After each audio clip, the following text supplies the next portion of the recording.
ಆತ್ಮೀಯ EPFO ನೌಕರರೇ, ಪಿಂಚಣಿದಾರರೇ, ನೌಕರರೇ, ಕಾರ್ಮಿಕರೇ, KSRTC ನೌಕರರೇ, ನಿಮಗೆಲ್ಲರಿಗೂ ಒಂದು ಭರ್ಜರಿ ಸಿಹಿ ಸುದ್ದಿಯನ್ನು ಈ ದಿನ ತೆಗೆದುಕೊಂಡು ಬಂದಿದ್ದೀನಿ. ನಿಮಗೆಲ್ಲರಿಗೂ ಕೇಂದ್ರ ಸರ್ಕಾರದಿಂದ ಭರ್ಜರಿ ಗಿಫ್ಟ್ ಸಿಕ್ಕಿದೆ ಅಂತಲೇ ಹೇಳ್ಬೋದು. ನೀವು ಪ್ರತಿ ತಿಂಗಳು ಪಡೆಯುತ್ತಿದ್ದಂಥ ಪಿಂಚಣಿ ಡಬಲ್ ಆಗಲಿದೆ, ದ್ವಿಗುಣ ಆಗತ್ತೆ. ಈಗ ನೀವೇನು ಹಾಲಿ ಪಡಿತಿರೋಂಥ ಪಿಂಚಣಿಯನ್ನು ಡಬಲ್ ಮಾಡುವ ಬಗ್ಗೆ ಕೇಂದ್ರ ಸರ್ಕಾರ ಶುಭ ಸೂಚನೆಯನ್ನು ನೀಡಿದೆ.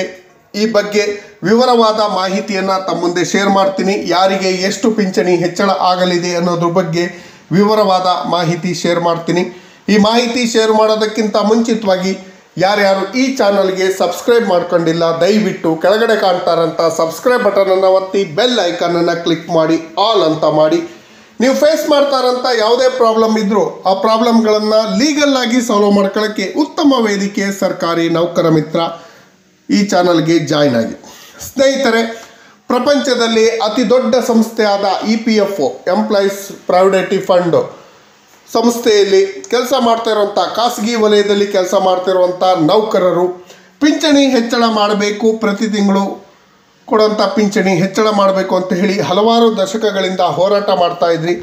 ನಿಮ್ಮ ಹೋರಾಟಕ್ಕೆ ಮಣಿದಂಥ ಕೇಂದ್ರ ಸರ್ಕಾರ, ಶ್ರೀ ನರೇಂದ್ರ ಮೋದಿರವರ ನೇತೃತ್ವದ ಕೇಂದ್ರ ಸರ್ಕಾರ ನಿಮ್ಮ ಪಿಂಚಣಿಯನ್ನು ಹೆಚ್ಚಳ ಮಾಡುವ ಬಗ್ಗೆ ಒಂದು ನಿರ್ಧಾರಕ್ಕೆ ಬಂದಿದೆ.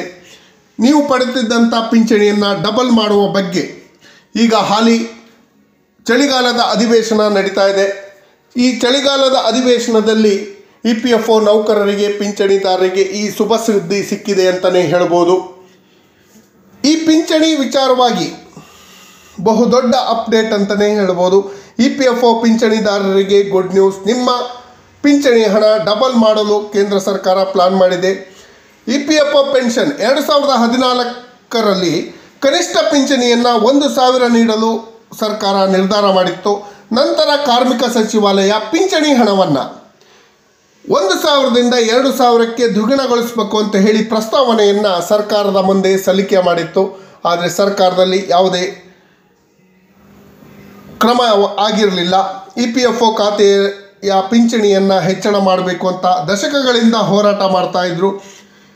ಎಂಪ್ಲಾಯೀಸ್ ಪೆನ್ಷನ್ ಸ್ಕೀಮ್ EPS 95 ಅಡಿಯಲ್ಲಿ 10 ವರ್ಷದ ಹಿಂದೆ 2014ರಲ್ಲಿ ಕೇಂದ್ರ ಸರ್ಕಾರ 1,000 ರೂಪಾಯಿ ಇದ್ದಂಥ ಪಿಂಚಣಿಯನ್ನು 2,000ಕ್ಕೆ ಏರಿಸಬೇಕು ಅಂತ ಹೇಳಿ ನೌಕರರು ಹೋರಾಟ ಮಾಡಿದರು, ಪ್ರಸ್ತಾವನೆಯನ್ನು ಕೂಡ ಸಲ್ಲಿಕೆ ಮಾಡಿದ್ರು. ಆದರೆ ಇದುವರೆಗೆ ಜಾಸ್ತಿ ಆಗಿರಲಿಲ್ಲ. ಈ ಬಗ್ಗೆ ಸಂಸದರಾದ ಅಸದುದ್ದೀನ್ ಓವೈಸಿರವರು ಒಂದು ಪ್ರಶ್ನೆಯನ್ನು ಕೇಳಿದರು. 1995ರ ಅಡಿಯಲ್ಲಿ ಇಪಿಎಫ್ಒ ಅಡಿಯಲ್ಲಿ ನೌಕರರು ಪಿಂಚಣಿದಾರರಿಗೆ ಕನಿಷ್ಠ ಪಿಂಚಣಿ ಹೆಚ್ಚಿಸುವ ಬಗ್ಗೆ ನೌಕರರ ಒಕ್ಕೂಟವು ಬಹಳ ದಿನಗಳಿಂದ ಹೋರಾಟ ಮಾಡ್ತಾ ಇದ್ದಾರೆ. ಸರ್ಕಾರದ ಮುಂದೆ ಈ ಯೋಜನೆಯನ್ನು ಪರಿಷ್ಕರಿಸುವ ಪ್ರಸ್ತಾಪ ಇದೆಯೇ ಅಥವಾ ಪಿಂಚಣಿ ಹೆಚ್ಚಳ ಮಾಡ್ತೀರಾ ಅಂತ ಹೇಳಿ ಪ್ರಶ್ನೆಯನ್ನು ಕೇಳಿದರು.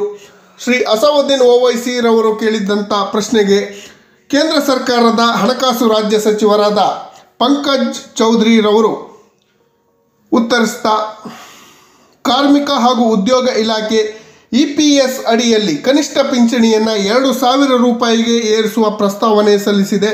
ಕಾರ್ಮಿಕ ಸಂಘಟನೆಗಳು ಕೂಡ ಏರಿಸುವ ಬಗ್ಗೆ ಬಹಳ ವರ್ಷಗಳಿಂದ ಮನವಿ ಮಾಡ್ತಾ ಇದೆ. ಕಾರ್ಮಿಕ ಜವಳಿ ಕೌಶಲ್ಯ ಅಭಿವೃದ್ಧಿ ಸ್ಥಾಯಿ ಸಮಿತಿ ತನ್ನ 30ನೇ ವರದಿಯಲ್ಲಿ ಪಿಂಚಣಿ ಪರಿಷ್ಕರಣೆಯ ಶಿಫಾರಸನ್ನು ರೆಕಮೆಂಡೇಶನ್ ಮಾಡಿದೆ ಅಂತ ಹೇಳಿ ಉತ್ತರ ನೀಡಿದ್ದಾರೆ. ಸಾಮಾಜಿಕ ಭದ್ರತಾ ಯೋಜನೆಯಾದ EPFO ಪಿಂಚಣಿ ಯೋಜನೆ ಉದ್ಯೋಗಿಗಳ ಪಿಂಚಣಿ ನಿಧಿಯಲ್ಲಿ ಕಂಪಸ್ ಫಂಡ್ ಆಗಿದೆ. ಯೋಜನೆಯ ಅಡಿಯಲ್ಲಿ ಎಲ್ಲ ಪ್ರಯೋಜನಗಳನ್ನು ನಿಧಿಯಿಂದ ಪಾವತಿ ಮಾಡಲಾಗುತ್ತೆ. ಪ್ರತಿ ವರ್ಷ EPFO ಪೆನ್ಷನ್ ಬಗ್ಗೆ ಮೌಲ್ಯಮಾಪನ ಮಾಡುತ್ತೆ. ಇದು ನೌಕರರ ಹಣವಾಗಿದ್ದು ಅವರಿಗೆ ಮರುಪಾವತಿಸುವ ಬಗ್ಗೆ, ಪಿಂಚಣಿಯನ್ನು ಹೆಚ್ಚಳ ಮಾಡುವ ಬಗ್ಗೆ ಸರ್ಕಾರ ಸಿದ್ಧ ಇದೆ. ಆದಷ್ಟು ಶೀಘ್ರದಲ್ಲೇ ಪಿಂಚಣಿಯನ್ನು ಹೆಚ್ಚಳ ಮಾಡ್ತೀವಿ. ಕೇಂದ್ರ ಸರ್ಕಾರ 2014ರಲ್ಲಿ ಪಿಂಚಣಿದಾರರಿಗೆ ಪ್ರತಿ ತಿಂಗಳು 1,000 ರೂಪಾಯಿ ಪಿಂಚಣಿ ನೀಡ್ತಾ ಇದ್ರು. ನಂತರ ಕಾರ್ಮಿಕ ಇಲಾಖೆ ಪಿಂಚಣಿ ಮೊತ್ತವನ್ನು ತಿಂಗಳಿಗೆ 2,000ಕ್ಕೆ ದ್ವಿಗುಣಗೊಳಿಸಬೇಕು ಅಂತ ಹೇಳಿ ಪ್ರಸ್ತಾವನೆಯನ್ನು ಸಲ್ಲಿಸಿದರು.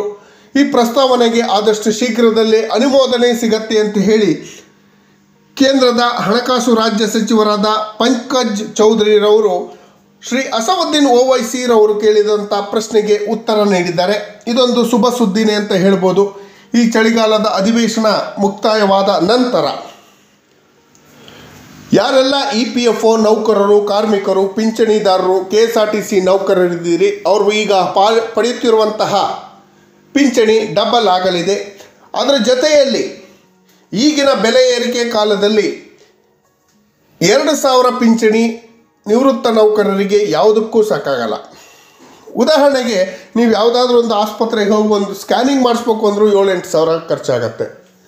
ಒಂದು ECG ಮಾಡಿಸ್ಕೊಂಡು ಒಂದು ಮೆಡಿಸಿನ್ ತರಬೇಕು ಅಂದರೂ 2,000 ರೂಪಾಯಿ ಖರ್ಚಾಗತ್ತೆ. ನಿವೃತ್ತ ನೌಕರರು, ಪಿಂಚಣಿದಾರರು ಇಷ್ಟು ವರ್ಷ ಕೆಲಸ ಮಾಡಿ ದೇಶ ಕಟ್ಟುವಂಥ ಕೆಲಸವನ್ನು ಮಾಡಿದರೆ ಅವರಿಗೆ ಕನಿಷ್ಠ ಪಿಂಚಣಿ ತಿಂಗಳಿಗೆ ಒಂದು 10,000 ರೂಪಾಯಿ ಆದರೂ ಕೊಡುವಂಥ ವ್ಯವಸ್ಥೆಯನ್ನು ಕೇಂದ್ರ ಸರ್ಕಾರ ಮಾಡಬೇಕು.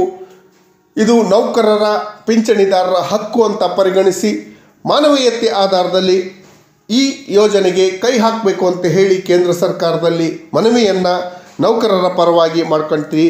ಅದರ ಜೊತೆಯಲ್ಲಿ EPFO 95 ಹೈಯರ್ ಪೆನ್ಷನ್ ಪ್ಲಾನ್ ಬಗ್ಗೆ ಇದುವರೆಗೆ ಯಾವುದೇ ನಿರ್ಧಾರವನ್ನು ಕೈಗೊಂಡಿಲ್ಲ. ದಯವಿಟ್ಟು ಸುಮಾರು 1 ದಶಕದಿಂದ ಹೋರಾಟವನ್ನು ಮಾಡ್ತಾ ಬರ್ತಾ ಇದ್ದಾರೆ.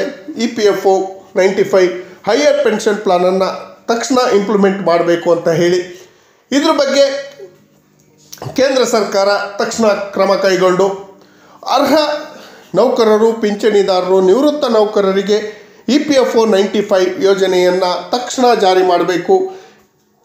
ಸುಪ್ರೀಂ ಕೋರ್ಟ್ ನೀಡಿರುವಂಥ ಆದೇಶವನ್ನು ಪಾಲನೆ ಮಾಡುವಂಥ ಕೆಲಸವನ್ನು ಮಾಡಬೇಕು.